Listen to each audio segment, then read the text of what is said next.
He crafted shoes by day and feared footsteps by night. Welcome to Poirot Papers. I am your host, Wickham. I'm always curious. Where in the world are you listening from? Let me know below. Your comments are the soul of this channel. Let's begin. It is a peculiar feature of English village life, perhaps a perverse evolutionary trait, that anything truly uncanny must be discovered on a Tuesday. Mondays are reserved for illnesses, Wednesdays for garden fatalities, and weekends, of course, for visiting clergy and their inevitable overindulgence in roast mutton.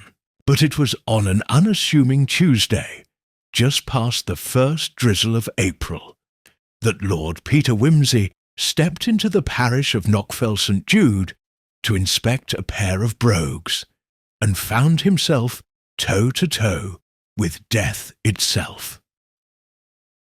"Most unconvincing crepe sole," he observed aloud, turning the left shoe over in his hand with the same faint dismay one might reserve for a botched sonnet. "Murderously modern. Looks like something a bishop might wear when tempted by the pleasures of quiet sin." Shop was dim, of course. All respectable establishments that catered to feet were dim in Knockfell.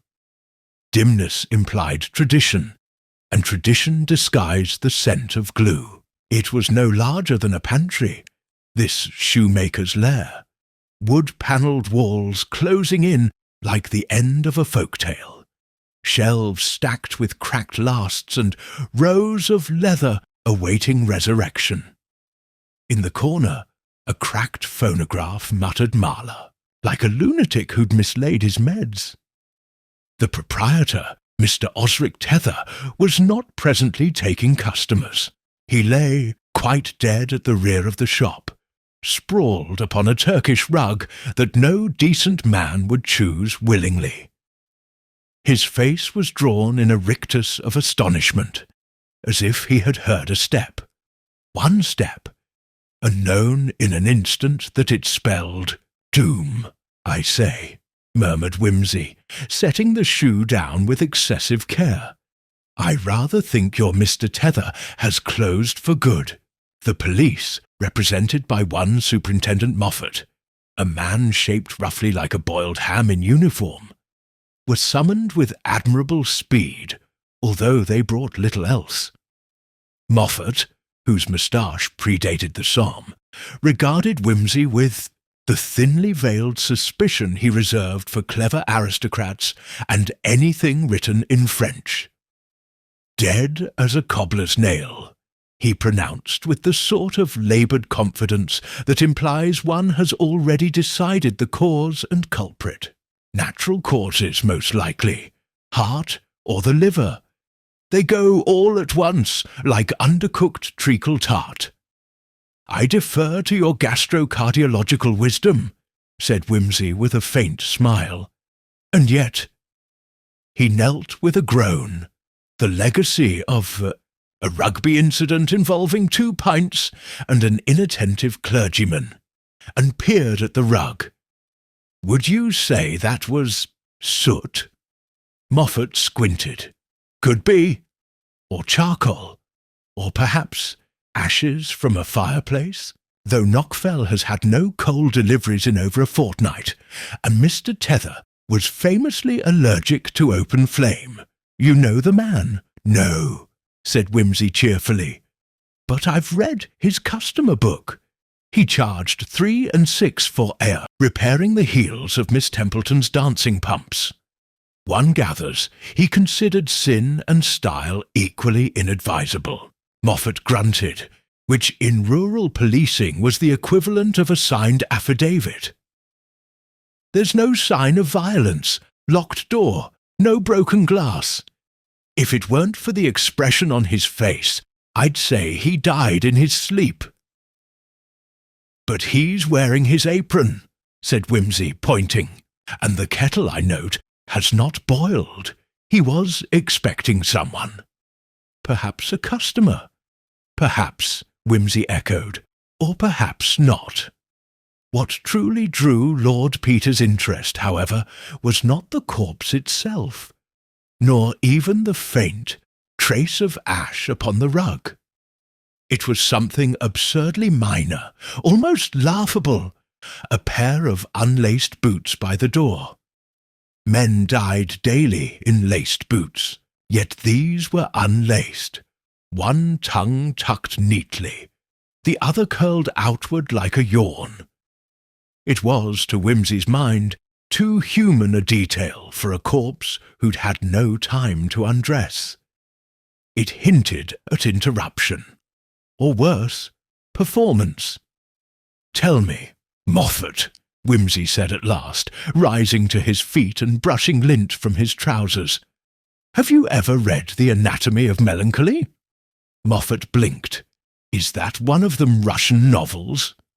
"No," said Wimsey, with a smile that might have belonged on a weather vane in a thunderstorm, but it may yet prove instructional, particularly the passage on irrational fears. I think perhaps our shoemaker feared footsteps." He turned then, as if the remark required no clarification, and wandered out into the drizzle, humming something that might have been Purcell or might have been a tune from the Mikado. Behind him, Moffat scratched his head. The boots remained unlaced, and the body of Osric Tether continued its silent protest against whatever it was he had heard, just before death came walking in. Wimsey, for all his studied frivolity and tendency to wander verbally through a hedge maze of digressions, did not believe in coincidence, not, at least, the sort that showed its face wearing laced boots and a dead man's frown. As he stepped back into the mist-threaded high street of Knockfell St. Jude, he turned the collar of his coat and mused, not on the body, stiffening somewhere behind the dim panes of the cobbler's shop, but on the peculiar fact that the fire had never been lit. Knockfell itself seemed carved from damp stone and regret. The houses leaned inward like conspirators. Even the vicarage looked half asleep, its ivy blinking rheumy eyes at the street below. Wimsey passed two women leaning over a garden gate, one of whom clutched a damp feather duster, as though it might defend her from an outbreak of vulgarity. They eyed him as one might regard a foreigner from the county of sin. He tipped his hat. "Good morning, ladies. A most invigorating sort of drizzle." They said nothing, but their silence was pregnant with opinions. A few paces more brought him to the post office, a squat little structure guarded by a clattering signboard and an elderly terrier with a gammy leg. It was here that Wimsey paused. Not for stamps.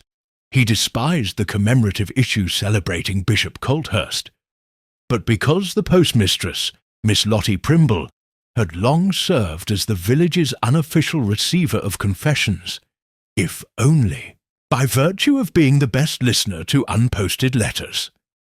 Miss Primble was tall, raw-boned, and gave the impression of having once been quite beautiful in an Edwardian boarding-school novel sort of way. She wore her spectacles on a chain and had the disconcerting habit of blinking only once every third sentence. "Lord Peter," she said crisply, "I'd no idea you were in Knockfell."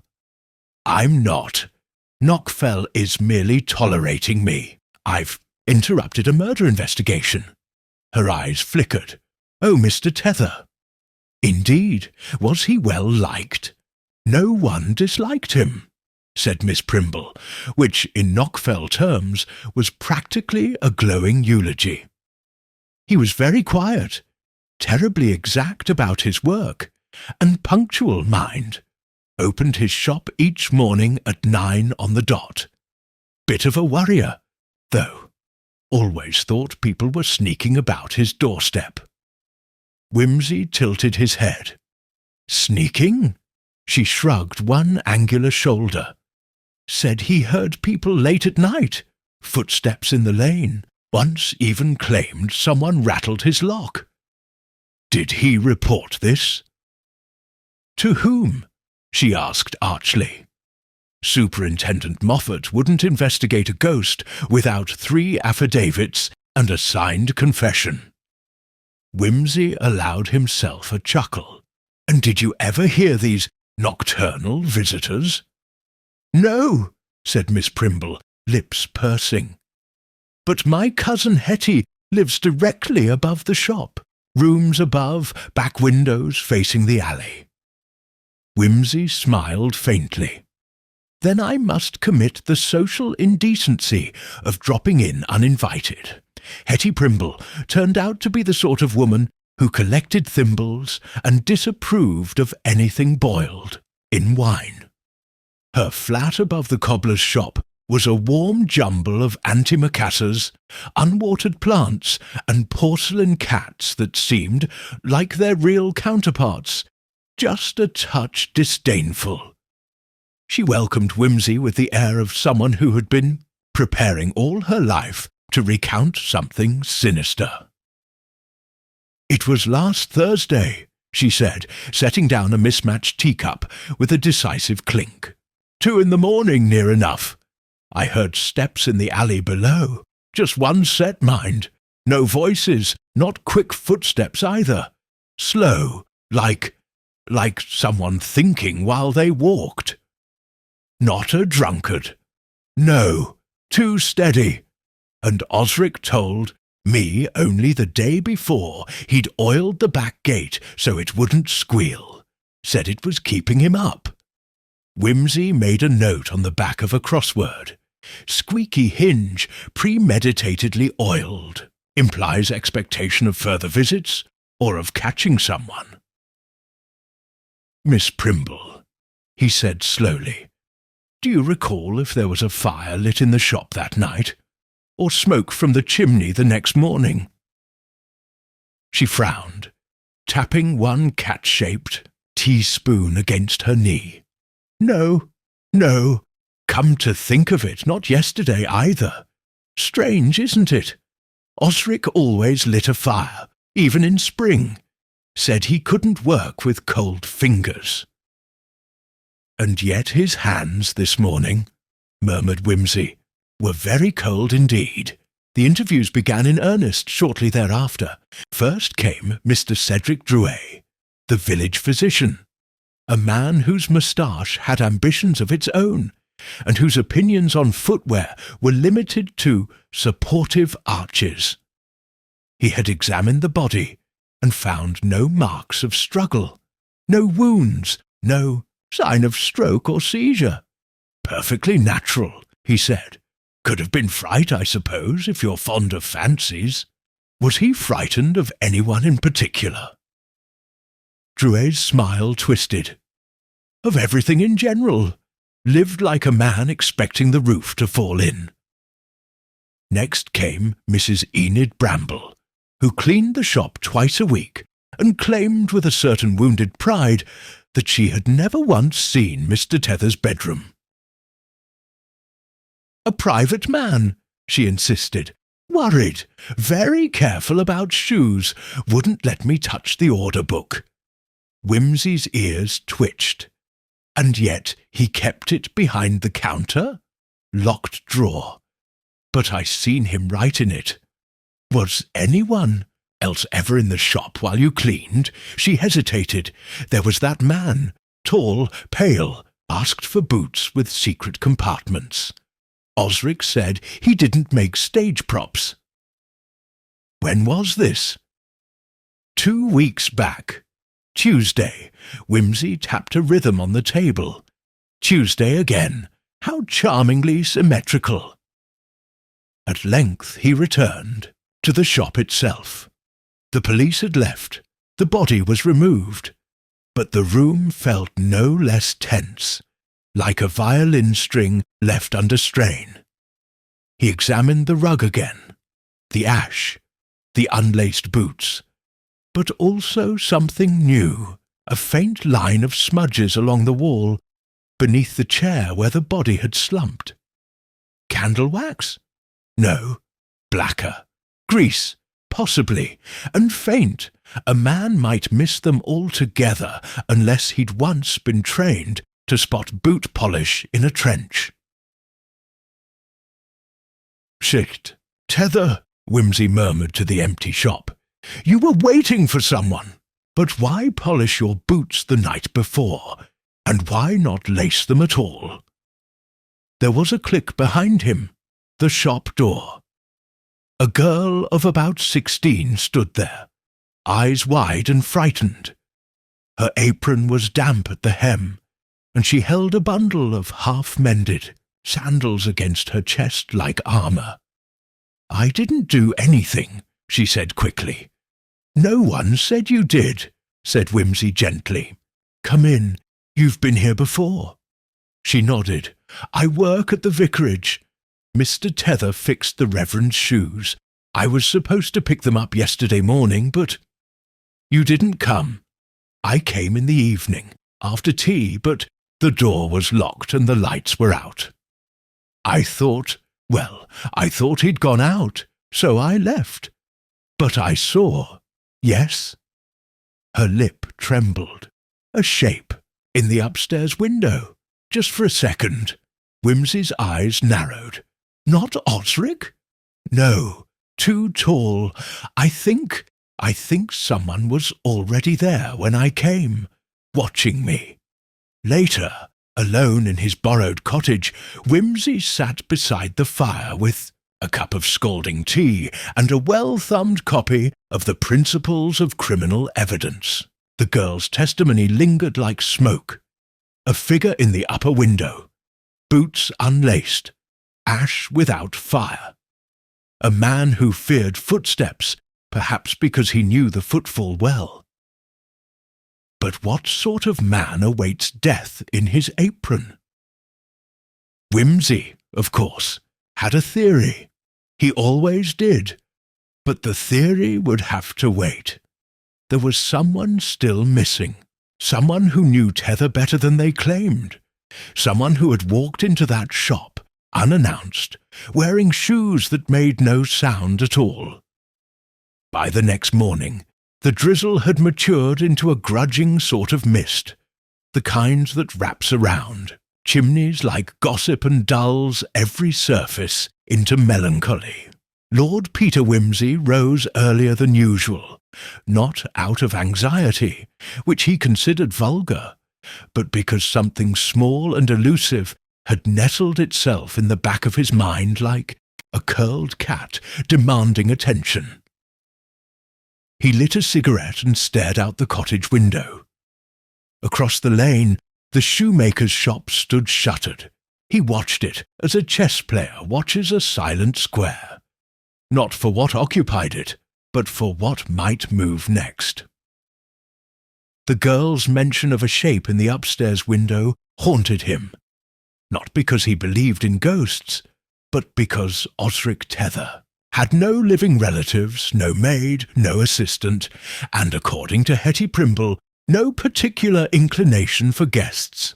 And yet someone had been there, and whoever it was had wanted to be seen, or hadn't realized they were. He tossed the remains of the cigarette into the hearth and reached for his hat. The vicarage at Knockfell St. Jude resembled a Romanesque, squatter, dignified, crumbling, and desperately hoping the diocesan council had forgotten its existence. Inside, it smelled of starch, ink, and a faint ecclesiastical unease. The Reverend Jasper Mould stood in his parlour surrounded by theology and brown furniture, as if held hostage by both. He was a narrow man, narrow shoulders, narrow chin, and a voice pitched somewhere between polite disapproval and outright alarm. "Mr. Old Tether! A most unworldly man, Lord Peter. Reserved, respectful, never late in his bills, if you understand my meaning. Wimsey understood precisely. "I gather you saw him fairly regularly." "Whenever my shoes required it," the vicar said, solemnly. "I am not a vain man, but I do believe one ought not resemble the back end of a plough." "I quite agree," said Wimsey. "And his behaviour, of late? Odd, unsettled?" The vicar hesitated, fingering a bit of frayed cassock. "Well, he asked me something peculiar during his last visit. Wanted to know if I'd heard of psychometry." Wimsey blinked. "The business of handling an object and gaining impressions from it? Sounds more like Madame Sosostris than the Church of England." I told him it was nonsense, of course. He laughed nervously. Said something about shoes carrying memories. I assumed he meant smells. "Possibly both," said Wimsey dryly. "Did he mention anyone following him, watching him?" "No." The vicar cleared his throat, though he did seem increasingly reluctant to leave the shop. "I asked him once to mend a pair of my wife's gloves. He refused, said he couldn't trust his hands." Wimsey made a small noise. "Interesting. Thank you, Reverend. I shall leave you to your apocrypha." He crossed back through the village to the alley behind the shop. Little more than a strip of cracked flagstones and resentful puddles. He crouched beside the back gate. The hinges moved in smooth silence. Someone had oiled them. Someone who expected to use them again. He stood and scanned the rear windows of the neighbouring buildings. One belonged to the bakery, empty this early. Another to Hetty Primble's flat. A third, set just above a sloped gutter, belonged to the carpenter's apprentice, young Alec Gibbons. Wimsey knocked on the shed door. Alec answered shirtless, covered in sawdust, and blinking like he'd recently awoken from a guilty dream. Hushura looked at Wimsey as if the peerage were an especially demanding tax collector. "Lord Peter, just a few questions. You've a fine view of the back alley from your attic window. Ever seen anyone skulking about?" Alec shrugged. "Saw Tether come out a few nights ago. Stood there for ages. Thought he'd gone mad. Just stood, looking up and down the alley. Waiting for someone? Could be. Did he see you watching?" Alec smirked. "Don't think he saw anything but shadows." Wimsey studied the boy, strong hands, rough nails, the faint look of someone who'd once broken something and never confessed. "Did you know him?" "Not really. Bought nails from me once." "Anything unusual? Did he ever speak of someone threatening him?" Alec hesitated. Said someone wanted a pair of shoes that didn't leave prints. Wimsey paused. "Did he say who?" "No, just laughed. Said there was no such thing." "Was there?" Alec gave a thin smile. "Depends who's wearing them." The shoemaker's order book, once prized from its hiding place, proved to be a ledger of peculiar obsession. Names, dates, and comments all written in a sloping, exact hand. Most entries were mundane. Heel replacements, sole resets, children's shoes restitched. But one caught Wimsey's eye. 2 weeks ago, BC, polished black, arch reinforced. Customer refused receipt. Requested no trace left. BC. Not a common name in Knockfell. Not a name at all, perhaps. Initials. Code? He copied the line onto his cuff and returned to the village. The bell above the grocer's door gave a flustered ring. The shopkeeper, Mrs. Gawley, greeted Wimsey with the brittle friendliness reserved for customers who might audit your till. Looking for someone, possibly a stranger, tall man, pale, possibly a visitor. Might have used the name BC, or perhaps left no name at all. Mrs. Gawley pursed her lips. Might be the one who stayed at the Green Pig. Wimsey raised a brow. The inn? 2 nights, middle of last week, very quiet.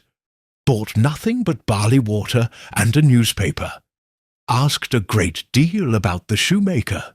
Did he now? At the Green Pig, less a pub than a converted grumble. The innkeeper, a perpetually baffled man named Mr. Fuel, recalled the guest clearly. Yes, tall chap, quiet, asked for a room at the back. Said he was writing something. Carried a suitcase like it was full of lead. Do you have the guest book? Fuel fetched it. The name written in a looping hand was Mr. Byron Cleves. Wimsey stared at it. Byron, B.C. Do you recall when he left, morning after the thunderstorm, took the 7:05 to Widdersham, and left nothing behind? Not a thing, except this. Fuel reached beneath the bar and produced an envelope, unsealed. Inside was a pair of shoehorns, polished, identical, and useless for walking. Wimsey turned them in his hands. They had initials etched into the brass. O.T. Osric Tether. What made you keep these? Fuel looked sheepish. Didn't want the trouble of posting them. Wimsey left shortly after, the envelope in his coat pocket and something cold and coiled gathering in his mind.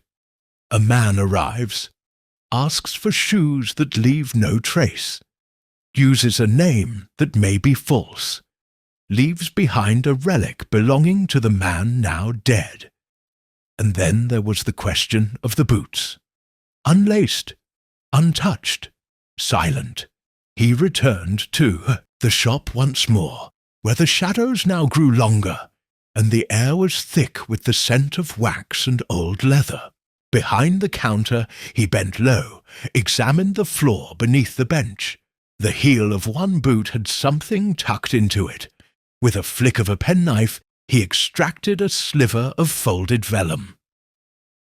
He's been here. I heard him again. 3rd night in. A row. If I vanish, look under the sole.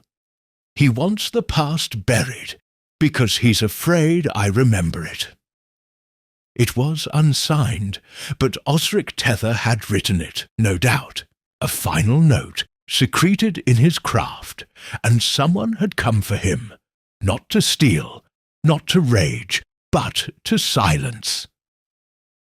Wimsey folded the vellum slowly. The footsteps Osric had feared had returned, not from some Gothic spectre, but from a man who feared being recognized more than he feared murder. And somewhere, someone still walked Knockfell St. Jude in silence, waiting for his trail to disappear.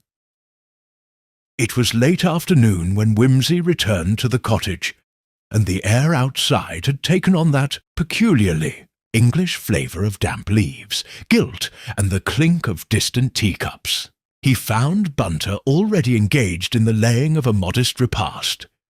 Kippers, cheese, and a loaf that looked only slightly disappointed in itself. "Any word from Widdersham?" Wimsey asked, peeling off his coat and stepping closer to the hearth. "Yes, my lord," said Bunter, as serene as a carved saint. "The innkeeper at the Crossed Keys confirms that a Mr. Byron Cleves stayed for 1 night only. No luggage apart from a leather valise, paid in cash, no forwarding address. Like a ghost, if ghosts paid in sovereigns," Wimsey mused, "and left brass shoehorns behind. I took the liberty of inquiring further, my lord. The same man was seen at the tobacconist's. Bought Egyptian cigarettes. The clerk recalled his hands. Said he wore gloves, even indoors." Wimsey's eyebrows lifted. "Indeed," Bunter added, "it seemed noteworthy." "It seems downright theatrical," Wimsey muttered. "A man who hides his fingerprints by cigarettes and smokes none of them. Unless our Mr. Cleves has a pathological fear of ashtrays, he's trying very hard to leave no trace." He picked up the vellum note again, the one tucked under Osric's boot sole.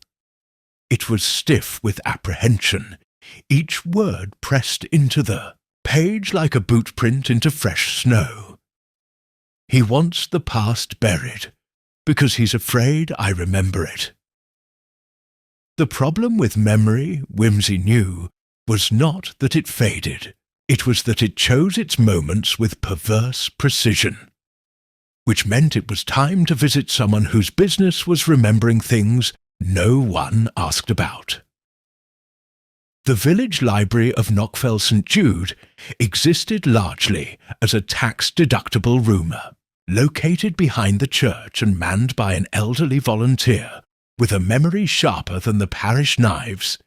It held no more than 5 shelves of bound gossip and a disconcerting number of gardening manuals from 1913. Miss Charity Quince, the librarian, wore cardigans like chainmail and regarded Wimsey as one might regard an unexpected Latin subjunctive. "I suppose you want local records," she said, before he had spoken. "Only if they involve scandal, disgrace, or vanished identities," he replied cheerfully. Miss Quince's expression suggested she was reserving judgment on his identity. He explained in broad strokes the mystery of Osric Tether and his sudden death. Her eyes narrowed behind spectacles that looked as if they had survived the Reformation. "There was an Osric Tether, but not always. He came here after the war. Changed his name, I suspect." Wimsey leaned forward. "Changed from what?" "Cannot say. But he rented the shop under the name Tether, and never gave a reference. Just paid cash, month after month. He was very particular. Asked that no one enter his rooms without permission. And he wrote often to someone, letters, postcards, always sent in triplicate, each to a different address. I remember because I sorted his post occasionally when he was unwell.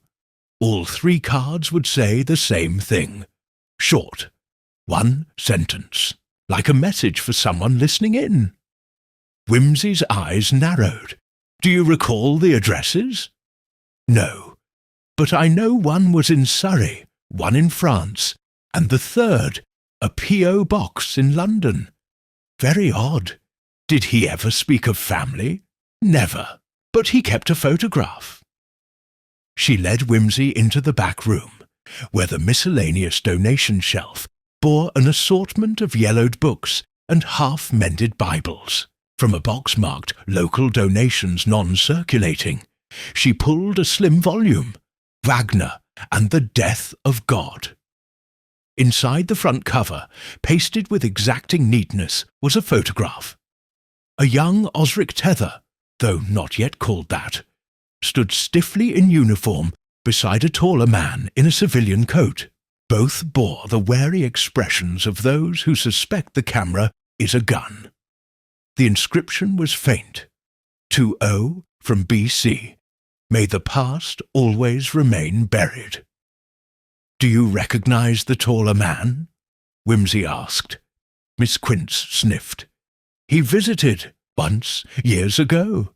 Left no name. Stayed less than a day. They argued. Wimsey studied the man. Clean-shaven, eyes shadowed, a face that might pass in a crowd if one wasn't looking closely." "But he came back," Wimsey said softly, "last week, when he was sure the past might dig itself up. Back at the shop, now officially sealed but unofficially vulnerable, to a man with a penchant for forgotten locks." Wimsey let himself in under cover of dusk. The room smelled of old polish and secrets. He moved through them with care, eyes scanning for anything Osric might have left behind. In the bedroom, a spare near monkish cell with a narrow bed and one high window, he found a second photograph. This one was older, curled at the corners.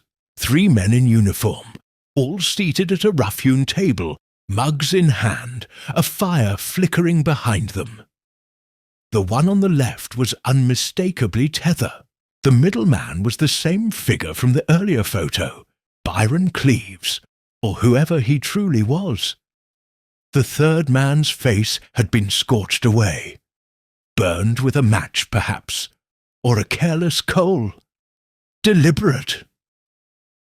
Wimsey turned the photo over. No inscription this time, but a faint smudge of graphite near the corner hinted at something written and erased. He held it to the light, and the impression revealed itself. Flanders. Jan. 19. If one of us talks, the rest burn. Wimsey folded the photograph and slid it into his coat. It was coming together. 3 men in the trenches. A secret. Something buried under mud and memory. And one of them had feared it would surface. One of them had come to silence Osric, but which one? He returned to the main shop and stood once again on the worn rug where Osric had died. Beneath it, the floor was slightly raised, not in the centre, closer to the edge. He lifted the rug carefully. A loose floorboard, prying it up, revealed a cavity no larger than a shoebox. Inside, wrapped in oilcloth, were 3 items: a revolver, long rusted, a folded telegram, and a notebook bound in cracked red leather. He opened the telegram first. Oh, Tether stop contact reappeared in Widdersham. Stop name unchanged. Stop fear he suspects.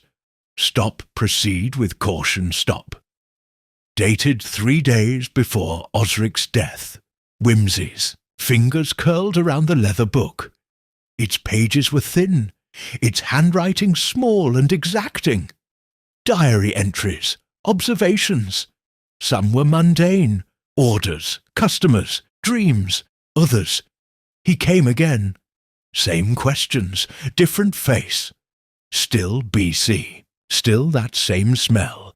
Polish, gunpowder, something else. I don't know what he wants, or what he's trying to erase. The dreams are back. The trench, the boy, the third man.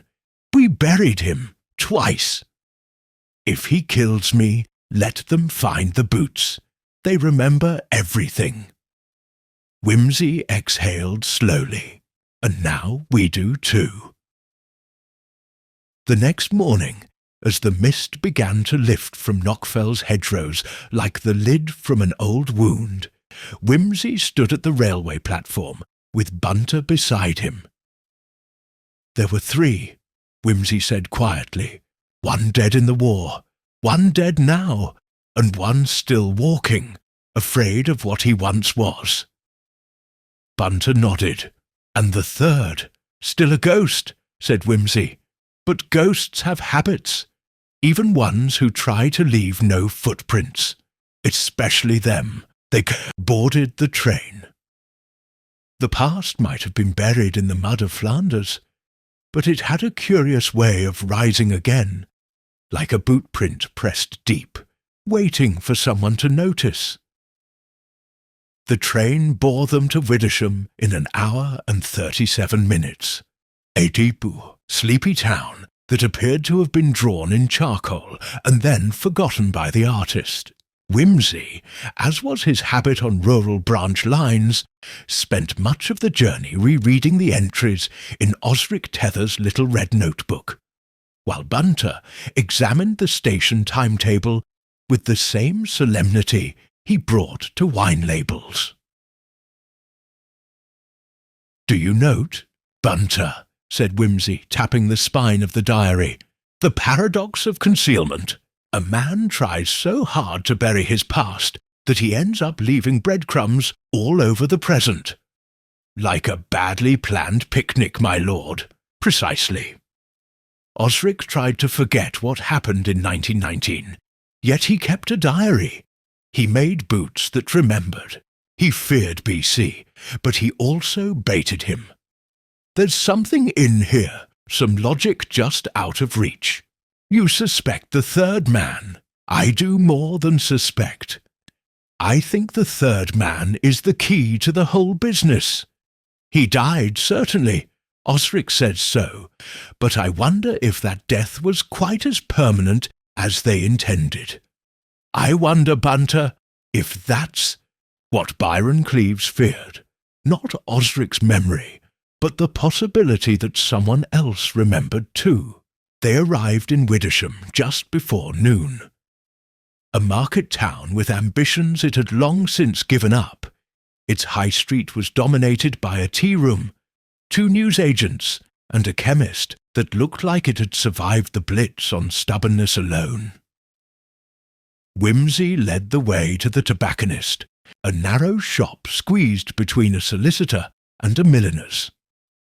The interior smelled of stale Turkish blends and damp carpet.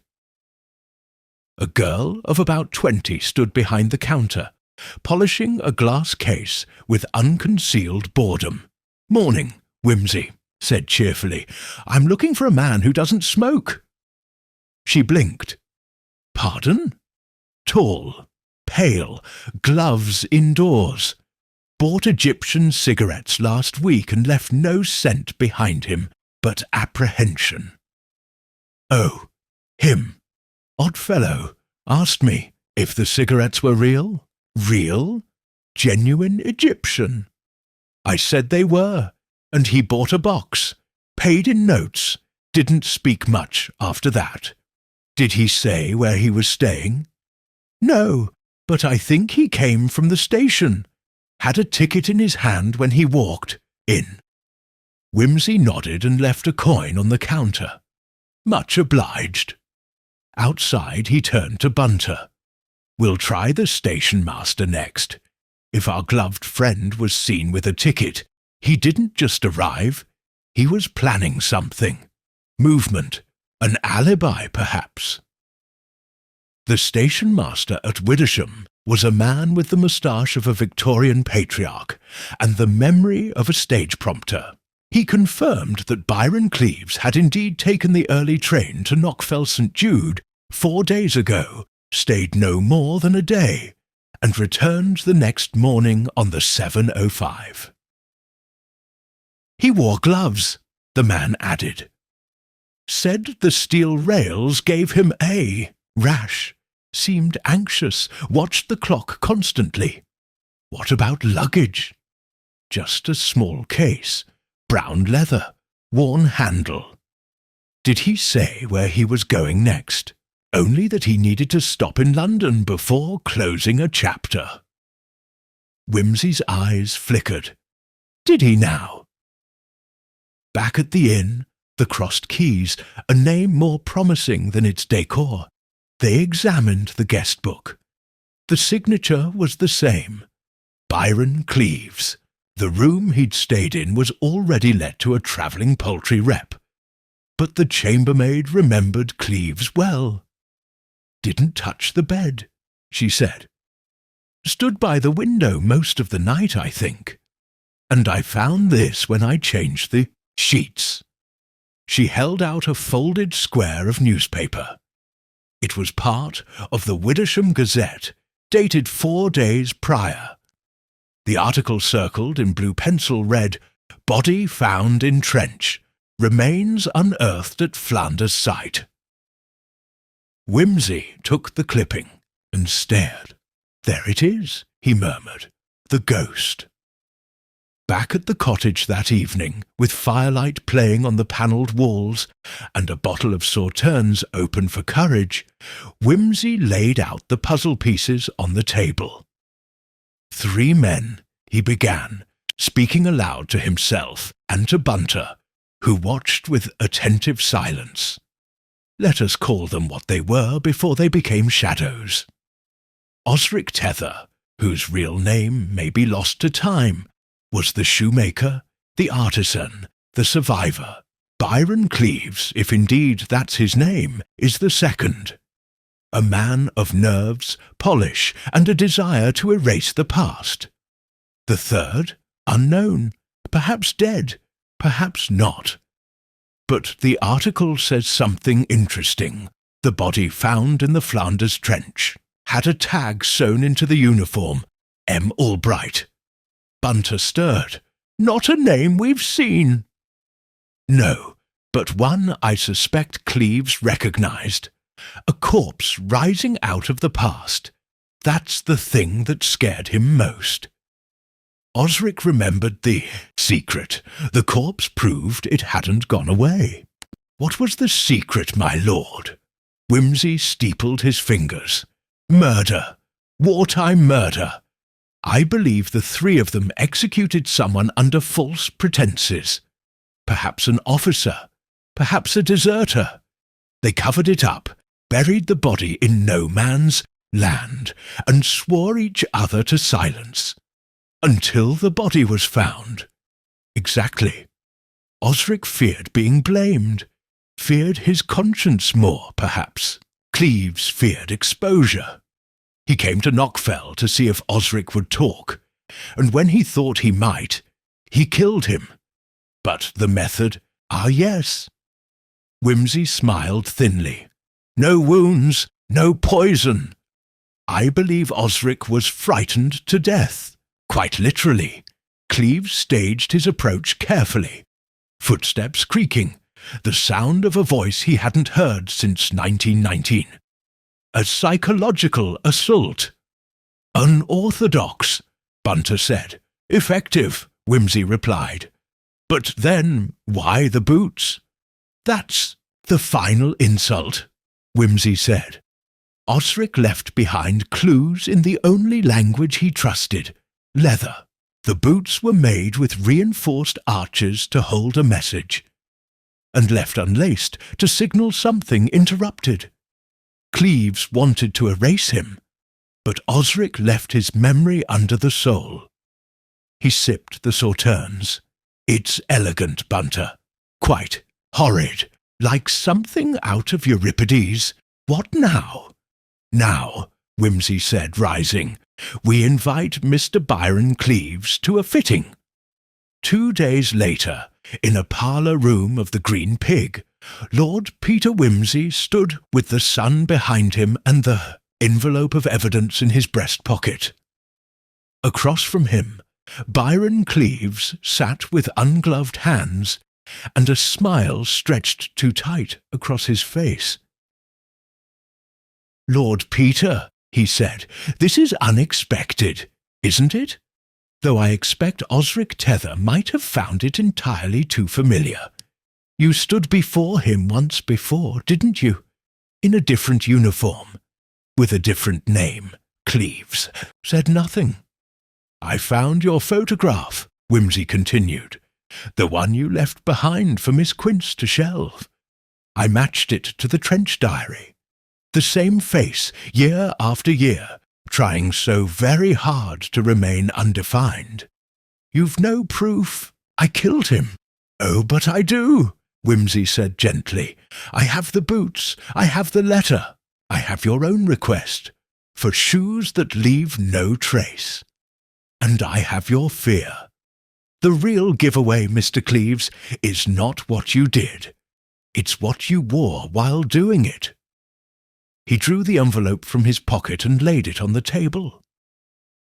Inside was a single item, a photograph of a man in a trench coat, walking away from the shoemaker's shop, the silhouette unmistakable, gloved hands, polished boots, taken by Alec Gibbons, I believe, Wimsey said softly, that you came back to make sure Osric stayed silent, and in doing so, you left a footprint, not in mud, not in memory, but in fear. Cleves stared at the photograph. the colour draining from his face. "I didn't mean to. I only meant to scare him, to make him stop." "You did," Wimsey said, as gently as a falling guillotine. "You stopped his heart." Cleves sagged in the chair. "What will you do?" "I shall tell the police." But first, Wimsey looked at him with grave sympathy. "I suggest you lace your shoes. You won't be running anywhere." Cleves said nothing for a long while. The photograph lay on the table like a verdict. The sun's dying light edged its corners in gold, as though trying to lend sanctity to what it could not redeem. He stared at it not in horror, but with the exhausted regard of a man who has lost the final move in a game whose rules he once wrote. Wimsey, meanwhile, studied the man with his customary mixture of ironic detachment and forensic precision. Cleves' hands, now ungloved, trembled only slightly as he reached out and folded the photograph shut, as though folding the moment itself. "I never meant to kill him," he said again. "I swear it. I only meant to frighten him. Just enough to keep him quiet." "A peculiar remedy," Wimsey remarked. "Rather like curing a headache with a guillotine." "May I ask what precisely you feared he would say?" Cleves looked up, eyes hollow. "The truth." "Truth is a rather unfashionable thing to fear these days," Wimsey said mildly, sinking into a nearby armchair. "It's been out of vogue since before the Somme, and yet you went to great lengths to stifle it. Let's hear it now, shall we, while it still has breath left in it?" Cleves did not answer at once. He removed a silver case from his pocket, old, dented WWI issue, and lit a cigarette with hands that, though shaking, found their muscle memory. The match flared and died. He stared into the smoke. "We were in Flanders," he said finally. "January 1919. Technically after the armistice, but the fighting hadn't ended for us. It never really does it?" Wimsey said nothing. "There was a boy in our unit, a runner, barely 17, though his papers said 18, named Michael Albright, green, clumsy, frightened of his own rifle. He got lost during a patrol and ended up in the wrong trench. British uniform, wrong insignia. Someone mistook him for a spy, called it in." "And you?" Wimsey asked. "I was his commanding officer, such as I was. I should have stopped it. But the other two, Osric and the third man, they were tired, paranoid. The war had broken them. They didn't ask questions anymore, just orders. And I gave the wrong one. You shot him. We court-martialed him in a shell crater under lamplight and gin. Buried him without a name. Wrote it up as desertion. We burned the real records. And then what? We swore to forget. Osric left for Knockfell. I drifted from one corner of Europe to the next. And the third man, well, he vanished. I thought him dead. Until the newspaper. The article, said Wimsey, nodding. The body found in the trench. Yes, Cleves whispered. The moment I read it, I knew. The past had risen. Osric would talk. He'd been writing, keeping notes. I could see it in his letters. I had to stop him. And you did, permanently. Cleves looked up, suddenly bitter. You think I'm a monster? No, said Wimsey softly. I think you're a man who could not live with his actions, and so he tried to kill the memory of them. But memory, Mr. Cleves, is resilient, particularly when it's sewn into boots. Cleves looked away. The silence stretched. Later that evening, after Cleves had been taken into custody by Superintendent Moffat, who arrived from Knockfell with the weary air of a man who had been roused from supper by something worse than indigestion, Wimsey and Bunter returned to the cottage. The rain had begun again, softly this time, a delicate patter like an apology. Wimsey stood at the hearth, glass of brandy in hand, his gaze abstracted. "Shall I pack, my lord?" Bunter asked. "Presently.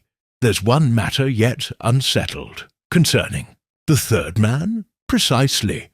Cleves said he vanished, that he assumed him dead.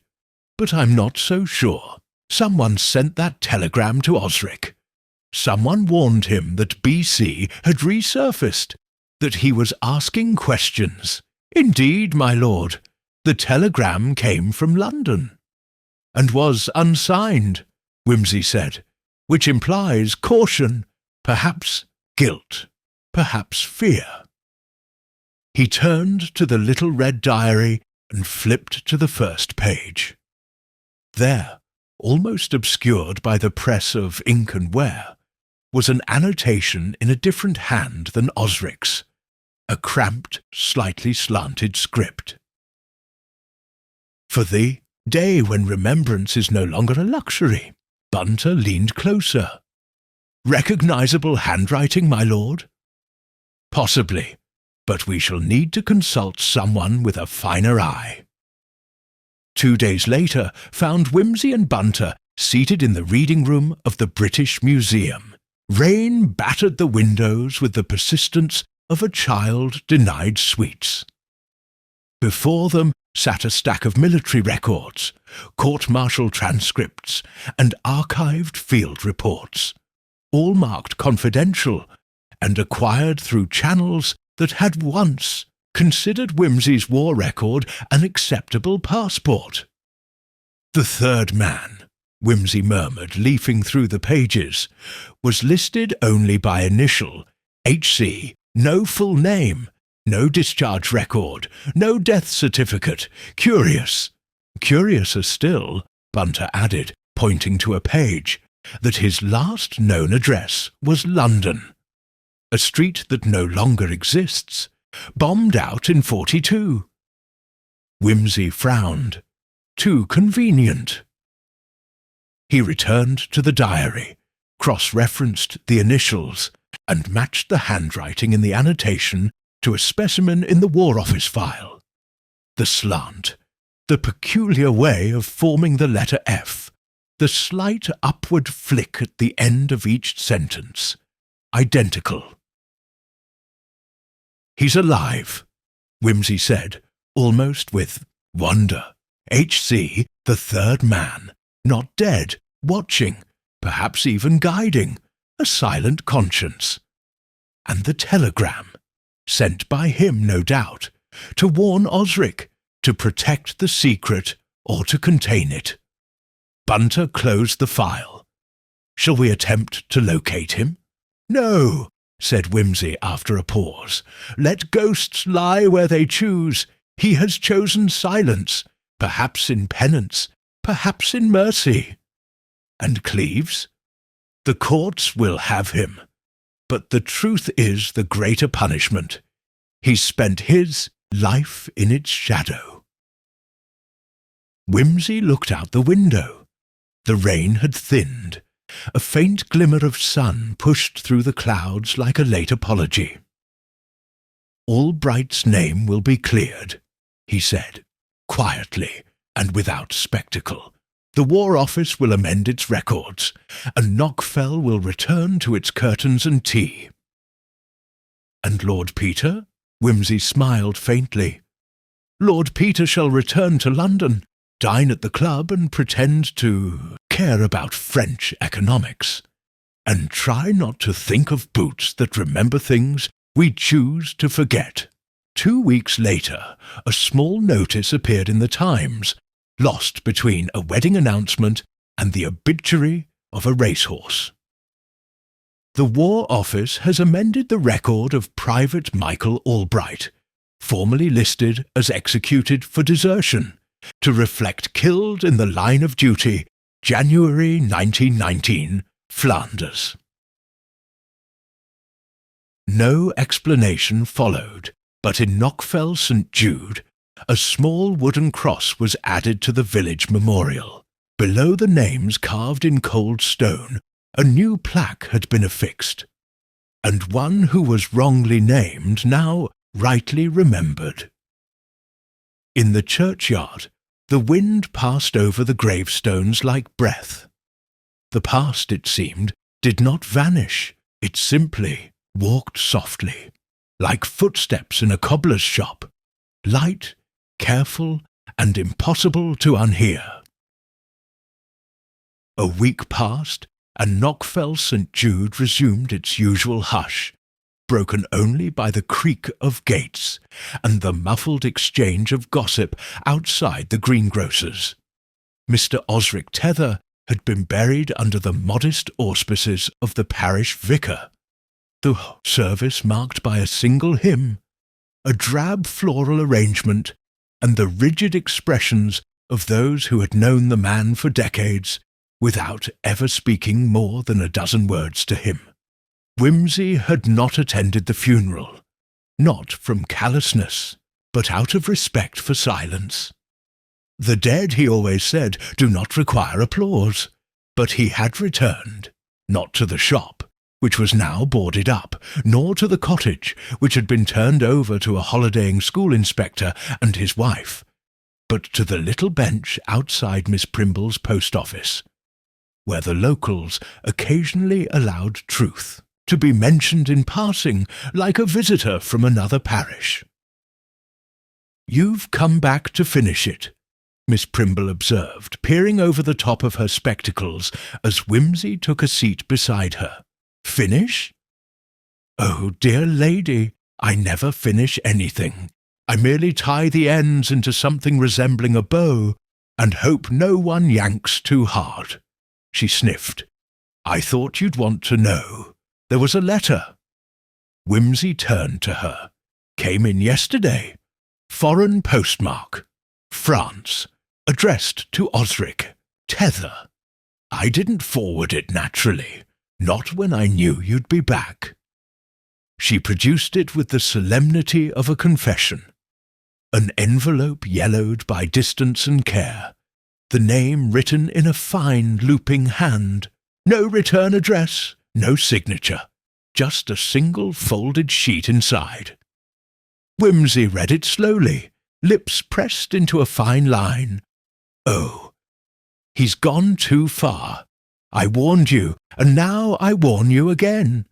The past does not stay buried. It never did.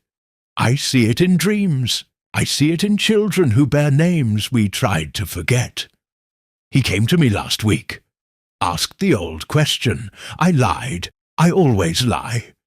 We must never speak again." H. Wimsey folded the letter with the same care he would have afforded a museum relic. "You were right, Miss Primble. This finishes something." She did not ask what. That afternoon, Wimsey made his way to the shoemaker's shop. Though the windows were shuttered and the interior stripped of most movable things, he had retained a copy of the key, left with Hetty Primble under the entirely plausible pretext of literary research. The interior still bore the faint scent of polish and burnt rubber, overlaid now by dust and the dry neutrality of time. He moved to the back room, where Tether had kept his private belongings. There, in the desk drawer, beneath stacks of neatly bundled order slips and an old account ledger, lay the item he sought. A box no larger than a hat tin, made of rosewood, locked with a mechanism that bore the unmistakable hallmarks of military design. He opened it with the key Osric had hidden in the heel of a shoe last repaired in 1947. Inside, a pair of boots, worn, polished, stiff with age, the same boots from the photograph in Flanders. He turned one over, etched inside the arch, not visible unless viewed from an oblique angle in strong light, was a single line. "Let this carry him home." He stared for a moment, then stood, box in hand, and returned to the street. The memorial service for Michael Albright was held 3 days later.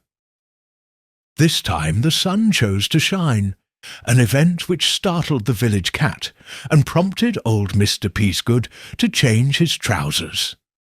It was not elaborate. There was no music, no sermon, no printed programme, just a wooden marker in the churchyard bearing the boy's name, and the boots, cleaned, wrapped in linen, placed beneath it. Wimsey stood at the back, hat in hand. Bunter stood beside him, quiet as a butler ought to be, watching the villagers, with an unreadable expression. His name, said Wimsey softly, was never spoken after that night in the trench, not even by the men who killed him. "Until now," said Bunter. The last loose thread, however, was not Osric, nor Albright, nor even Cleves, who had already written a confession from his prison cell in Reading Gaol and was awaiting trial. The final knot sat in a flat above a tobacconist's in Clapham, where a man who went by the name of Mr. Henry Costigan lived behind drawn curtains and never answered his door. Wimsey answered it for him. It opened after the third knock. The man who stood behind it was gaunt, grey-haired, and possessed of eyes that looked as though they had not fully woken since the psalm. "You're him," he said. "I'm many things," said Wimsey. "Today I'm a man who knows that you wrote the telegram and the letter." Henry Costigan turned away and let him in. The flat was spare, filled with books in French and Latin, half of them annotated. The furniture was old and modest. A photograph of 3 soldiers stood face down on a bookshelf. "You've come to ask why I disappeared," he said, pouring tea that neither of them drank. "No," said Wimsey. "I've come to thank you for telling Osric." Costigan stared into his cup. It wasn't meant to be that way. He was supposed to destroy the diary. That was the agreement. Bury it with the boots. I never thought he'd hide it in the floor. "He was a craftsman," Wimsey replied. "He preserved things through his work." "He preserved the boy," Costigan said quietly. "Albright, the only decent one among us. And we let him die." "And Cleves?" Wimsey asked. "He was already dying," Costigan said. "It just took 40 years. Wimsey said nothing for a moment. Then he reached into his pocket and placed the folded letter on the table. Costigan did not touch it. "What will you do now?" Costigan shrugged. "Keep reading. Keep forgetting." Wimsey rose. "If you ever decide otherwise, there's a vicar in Knockfell who preaches a very polite brand of absolution. And a librarian who remembers everyone." Costigan nodded, but did not speak again. On the train back to London, Wimsey sat in the corner of the carriage with a book open but unread on his lap. The countryside rolled past like a memory refusing to settle. "I never quite know," he said to Bunter, "whether justice and memory make good bedfellows."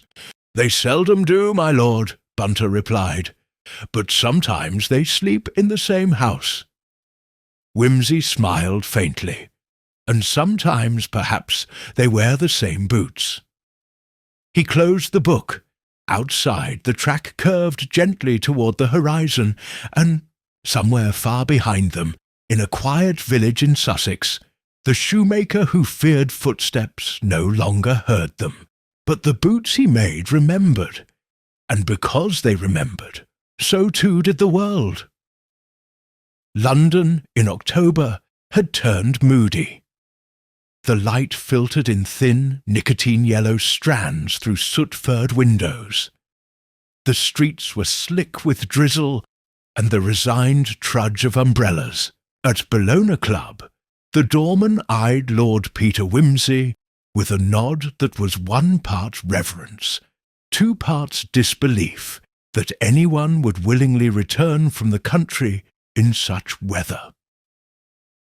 Wimsey made for the library, bypassing the lounge where retired. Colonels moaned about socialism with the dedication of opera critics. He needed quiet. And now, having set down the box containing Osric's diary and the final telegram, he needed something rarer. Conclusion: he had solved the crime. Cleves had confessed. The military had revised Albright's death record. The boots had been buried, and yet something still scratched at the edges of his mind like a mouse behind a wall. Not a doubt, a detail, small, nagging, unassimilated. "Bunter," he said without looking up. "My lord, if you were attempting to frighten a man to death, and I admit this is rather outside the bounds of your usual responsibilities, would you choose to do so by simply knocking at the door in the night?" "Certainly not, my lord." "Precisely," said Wimsey, "and yet Cleves claimed that's all he did. Walked the alley, let Osric see his shadow, made himself present at the edges of memory. He turned to face his man. It nearly worked, but not quite. Osric didn't die until the 3rd night, which suggests that someone else was already in the game," Bunter finished. "A first actor." "Yes," said Wimsey, pleased. "Cleves wasn't the only ghost that came knocking. The clue, as it so often did, lay in a thing said lightly, at the wrong moment. The carpenter's apprentice, Alec Gibbons, had remarked that Tether stood out in the alley like he was waiting for someone, and the girl from the vicarage had seen a figure in the window before Cleves had returned from Widdersham. But Cleves had only arrived in Knockfell on the 2nd night. Wimsey was certain of that. He had the stationmaster's record. So who had come first, and what had they said? He rang the switchboard from the club's front desk and asked for a call to Knockfell, specifically Miss Charity Quince at the library. When she came on the line, she sounded as though she'd been expecting. "Him I thought you'd call," she said without preamble. "There's been another letter." "Same handwriting." "No, this one's typed. No return address. Came in yesterday morning, addressed to Osric again. But I opened it this time. I had a feeling." "Was it a threat?" "No," said Miss Quince. "It was a confession." The letter was waiting for him when he returned to Knockfell the following day. Miss Quince had kept it in the bottom drawer of her desk, beside a crumbling volume of The Spectator and a sprig of dried rosemary. She passed it to Wimsey without flourish. It read, "I thought I could leave it behind.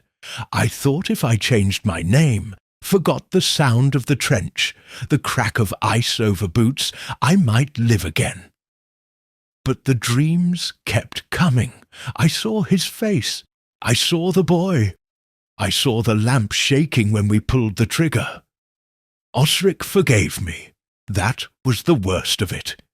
He said it didn't matter, but it did. It does. I went to him the night before Byron arrived. I wanted to say I was sorry. Instead, I said nothing. I watched him from the alley, too ashamed to knock. Tell no one. Burn this. H.C. Wimsey read it twice, then a 3rd time, aloud. He looked at Miss Quince. Did he sign it?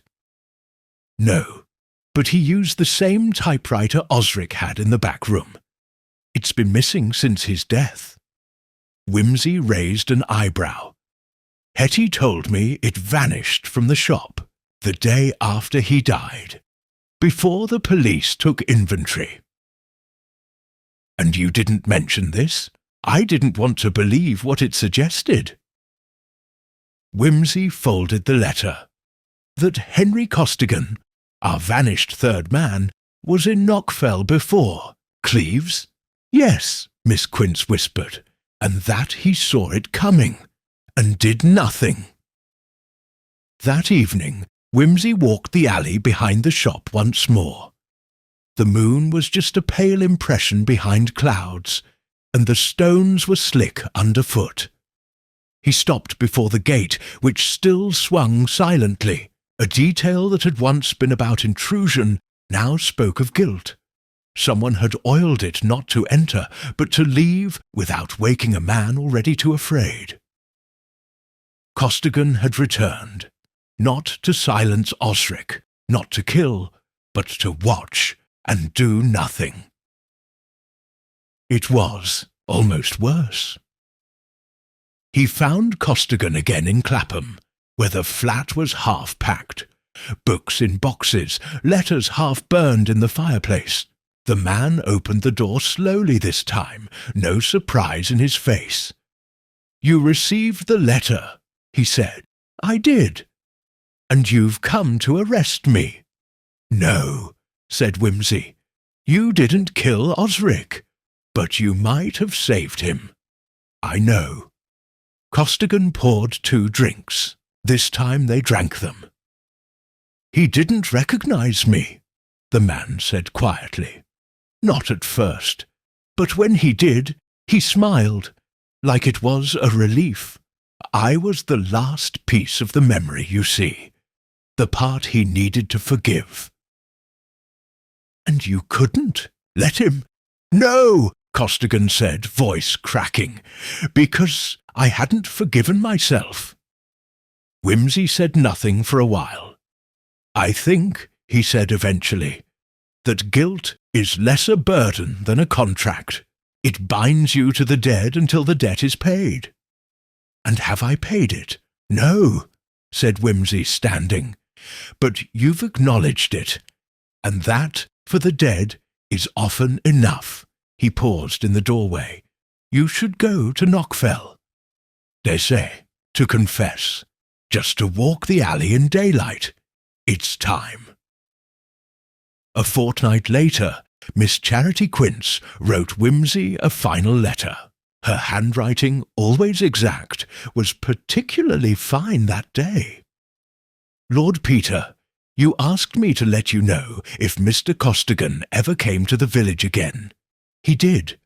Walked through at sunrise, left flowers at Osric's marker, said nothing to anyone, then boarded the first train out. He left a single pair of boots at the shop door. Old, cracked, fitted for a boy's foot. I've placed them under the new plaque. No one will ask, but some will know. Yours in quiet gratitude, Charity Quince." Back in London, as the autumn gave way to the lean chill of early winter, Lord Peter Wimsey stood in his study with the letter in one hand and a glass of Madeira in the other. The case was closed. The crime confessed. The truth, such as it was, revealed. But more than that, more than guilt or justice, this had been a matter of memory. 3 men had buried a boy, and spent 40 years trying to bury themselves. Only one had succeeded, and he had been the one to remember. Wimsey turned to the fire, where Bunter had placed a new log, and watched the flames for a long time. Footsteps, after all, are never truly gone. They simply echo in different rooms. A grey drizzle descended over London as November bled into December. The city was caught in that in-between time, after autumn has died, but before winter has truly claimed the corpse. In the Strand, the fog clung to the cobblestones like an old scandal. In Mayfair, the windows of clubs glowed faintly like a guilty, candles in confessionals. In 110A Piccadilly, Lord Peter Wimsey leaned back in his armchair, staring not into the fire, though it cracked agreeably, but into the middle distance where memory had taken up residence. The case of Osric Tether, the shoemaker who feared footsteps, was over. Officially, cleanly. But there remained the matter of what one did with silence once it had been broken. Bunter, as ever, understood the silence.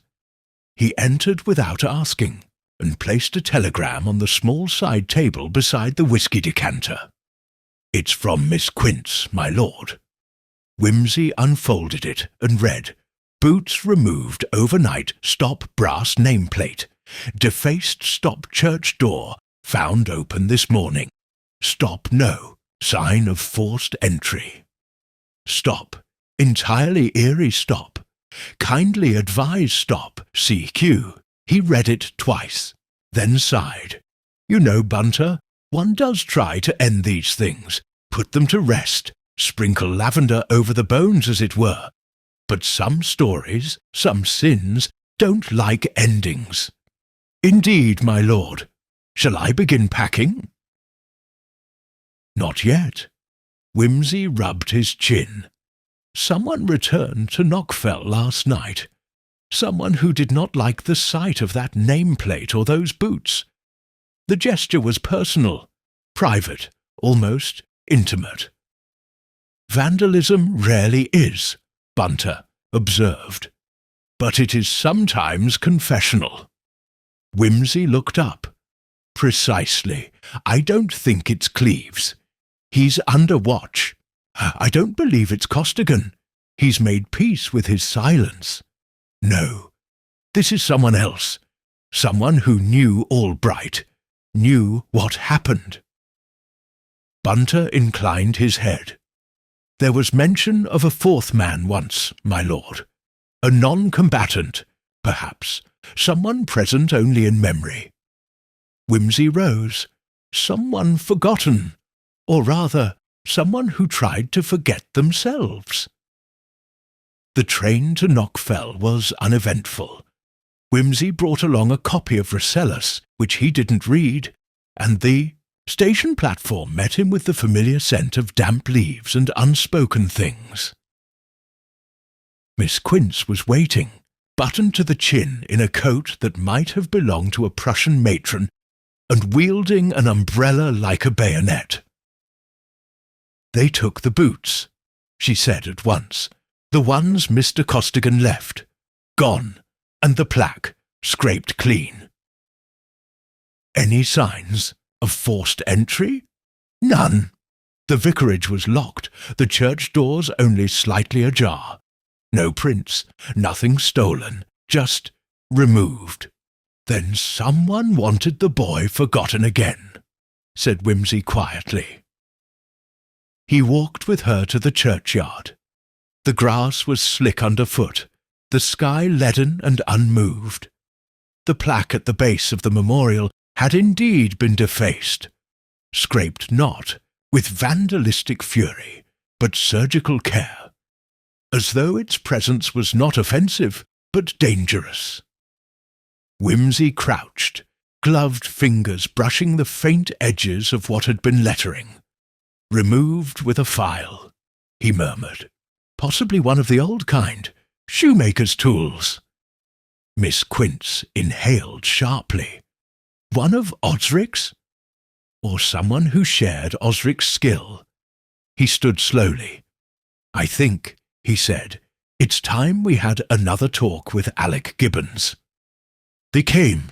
Carpenter's apprentice was not at home, nor at the shed, nor at the Green Pig, where he occasionally helped behind the bar on Fridays. But he was, as it happened, in the shoemaker's shop.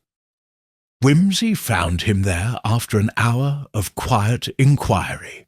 The window was pried open, barely noticeable, and the door had not been relocked. Inside, the shop was quiet and dim as ever. But the workbench was newly disturbed, tools cleaned, a piece of leather cut with meticulous care. Alec looked up from where he stood bent over the old bench. His expression was a strange blend of defiance and exhaustion. "Lord Wimsey, I might have expected this," said Wimsey, "though I admit I thought it might take another week." The boy didn't reply. "You removed the boots," Wimsey said calmly. "And the plaque?" Alec stood straight, chest rising. "They didn't belong there." "No, they were lies," the boy said, his voice sharp. "All of it. He wasn't a hero. He wasn't even a real soldier. He got lost, panicked, nearly got 2 others killed." "Who told you that?" Wimsey asked softly. "My uncle," Alec said. "He was in the war. Said he knew Albright. Said the boy was a coward. Said he ran from a fight and dragged others down with him." "And who was your uncle?" "Harry Costigan." Wimsey's breath caught. "Your mother's brother." "My father's," Alec said.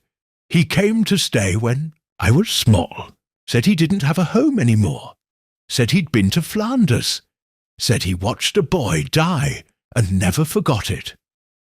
Wimsey sat on the edge of the bench carefully. "Alec," he said gently, "your uncle lied." "No. He was ashamed, yes, but he told me the truth. Said the boots were just guilt dressed as tribute. Said no one needed to remember the boy who brought shame." Wimsey opened his coat, pulled out the last letter, the one Costigan had sent Osric. He handed it to Alec without a word. The boy read it once, then again. His shoulders slumped. "He said he lied, but he told me—" "He told you what he couldn't bear to tell himself. That's the trick of guilt, Alec. It changes shape to fit the room, and sometimes it wears the clothes of pride." Alec turned away, voice hoarse. "I just wanted it to be over. I thought if I erased it—" "It doesn't erase," Wimsey said quietly. "That's the point, but it can be healed." He looked around the shop at the tools, the ghosts, the leather waiting to be mended. "Your hands," he said, "are like his, careful, exact. You could finish his work." Alec looked up. "Make one last pair," Wimsey said. "Not to erase, to remember. Properly." The boots were completed by Christmas. They were simple, polished, perfectly laced. A name, Michael Albright, pressed into the sole, not carved or burned, but sewn into the stitching itself. A hidden truth held in every step. They were placed beneath the memorial again, this time behind glass. The brass plate restored, the inscription cleaned. "Let this carry him home." Wimsey watched the ceremony from a distance. No one asked him to speak, and he was glad of it. Costigan did not return. Alec stood alone by the boots and said nothing. But the silence was different now. It wasn't erasure. It was peace. That evening, Miss Quince made them tea strong enough to win wars, and offered a tin of biscuits so old they might have fought in one. "You've done it," she said. "At last." Wimsey smiled. "No," he said. "They have. I merely walked behind them. Later, as the train pulled out of Knockfell for the final time, Bunter poured whisky into 2 enamel cups and passed one to his master. "You are unusually silent, my lord." "I was thinking," Wimsey murmured, "of how long it takes for a boy to come home." he raised his cup to footsteps no longer feared, and sipped. The wind was rising as Lord Peter Wimsey's train neared London, slicing in fierce streaks across the countryside, as if the very air had grown impatient with the season. Outside the window, leafless trees snapped at the sky, while inside the compartment a quiet stillness had fallen between Wimsey and Bunter, a mutual accord bred not from absence of thought, but from its excess. Wimsey turned the last page of Osric Tether's diary, not to read it, he'd committed most of it to memory, but to weigh, with that particular gravity of mind he reserved for ethical dilemmas, whether the dead had the right to go unremembered. "Tell me, Bunter," he said at last, "do you think it's possible to inherit guilt?" Bunter, who was inspecting the whisky flask for any final traces, paused without looking up. "If you mean to ask whether it is passed like a title, my lord, no. But its shadow, well, that lingers in the mannerisms, in the silences. Guilt is contagious among decent people." "Just so," said Wimsey softly. "Alec Gibbons did not kill Albright, and yet he carried the weight of his uncle's silence like a sack of coal. It nearly consumed him. And yet he chose remembrance," Bunter said, "which is more than some of his elders managed." Wimsey smiled. "Yes, it seems it is the young who must finish the work, the old begin and abandon." The train gave a long, hollow whistle as it approached the city's outer boroughs. Lights blinked in the fog like uncertain memories. Somewhere, a dog barked with the weary urgency of a watchman who no longer believed in what he guarded. "Did I ever tell you," Wimsey said suddenly, "about the time I nearly shot a fellow officer?" "No, my lord." It was near the tail end of 1918. He was shell-shocked, ran through the line during a stand-to, screaming that the trench was alive. Nearly got 4 men killed. We tackled him, of course, but not before one of the new boys was hit. In the confusion, someone said the man was a spy. They began whispering about summary court-martial. I almost agreed. "And what stopped you?" Wimsey stared at the window for a moment, watching his reflection tremble over the landscape. He wept, like a child, not from pain or fear, but shame. I realized then that anyone who still felt shame couldn't be the enemy. It's not fashionable to say this, but I've trusted shame ever since. It's how I knew Cleves was guilty. He didn't hide because he was cold. He hid because he couldn't look at the boy.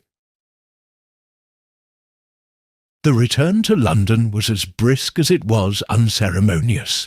Wimsey declined invitations from 3 club acquaintances to dine, citing a cold which did not exist, and instead retreated to his flat, where the fire was relit and a copy of Browning lay where he had left it, open to Childe Roland.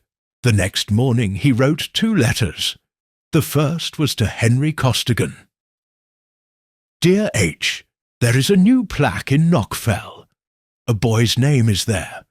His boots too. I thought you might want to know that your silence was not in vain, but that it is no longer required. If you are seeking exile, you have earned it.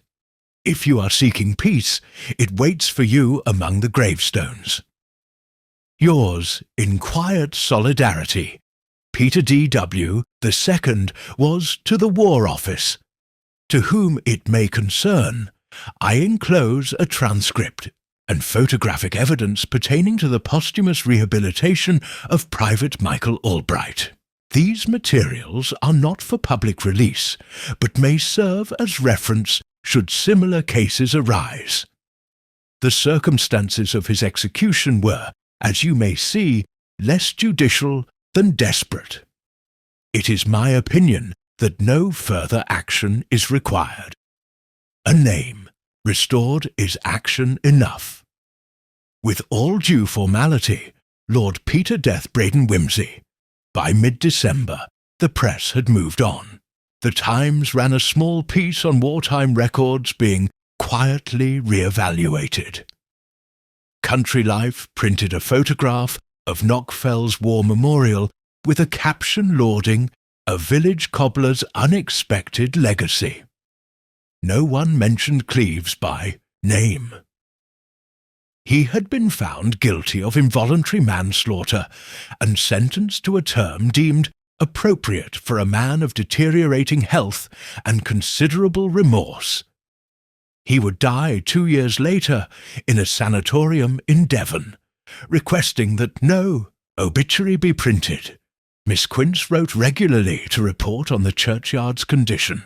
Alec had resumed his work, now apprenticed to a proper cobbler in Eastbourne, where his letters described soles, wax and leather, with the same precision once used by Osric himself. "I think," he wrote once, "that when you repair a shoe, you give its wearer a second chance." Wimsey smiled when he read it. Some shoes, he thought, deserved as much. Christmas came with its usual blend of brandy fumes and conversations about European inflation. At a gathering hosted by the Duchess of Denver, a minor peer asked Wimsey whether he had heard of a murder in a village with a foolish name.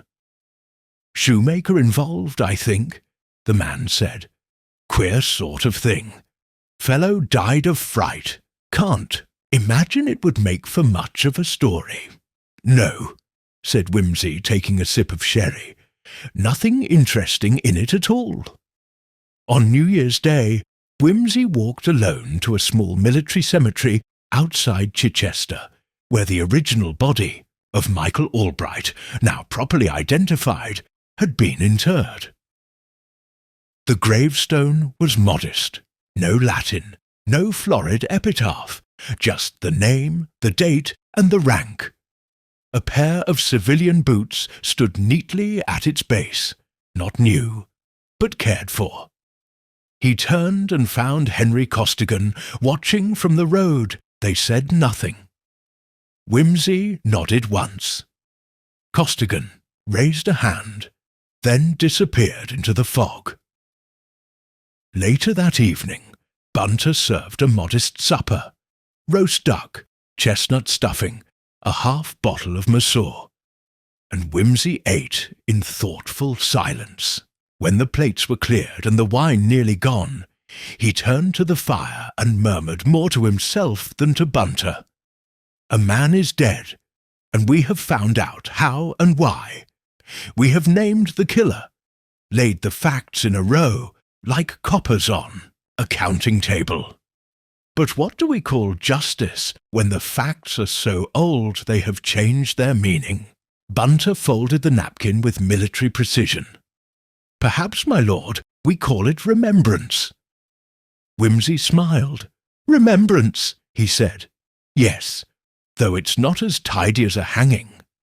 He stood, stretched, and reached for the volume of Shakespeare's Histories from the shelf. "Come, Bunter, the dead are done. Let the living get on with the next murder."